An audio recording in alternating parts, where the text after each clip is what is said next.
90 లక్షల మంది గల్ఫ్ దేశాల్లో ఉన్నారు భారతీయులు. ఒక్క తెలుగోళ్ళే 10 లక్షల మంది దాకా ఉన్నారు. బహ్రెయిన్ గావచ్చు, దుబాయ్ గావచ్చు, సౌదీ అరేబియా గావచ్చు, ఖతార్ గావచ్చు, ఇట్లాగా ఆయా దేశాలు.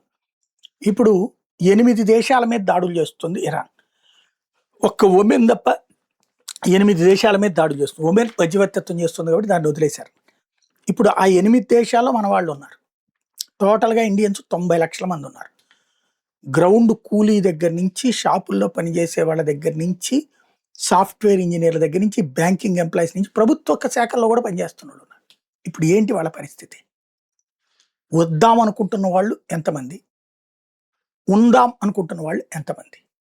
ప్రెషర్ అయితే పెరుగుతది. Print media, electronic media, social మీడియాలో వీడియోలు పెట్టడం ఏం చేశారు? మాకిక్కడ అదిగో చూసారా వెనక నుంచి ఇది పడుతోంది. రాత్రి పగలు నిద్ర ఉండట్లేదు. అదిగో అంటూ ఈలోపు వాళ్ళ మీదనే పట్టడం, ఆ పక్కన పట్టడం, ఈ విజువల్స్ అన్నింటి చూపెడుతుంది. ఎస్, ఏం చేయాలి ఇప్పుడు? తీసుకురావాలా? సాధ్యమా? ఇది ప్రశ్న.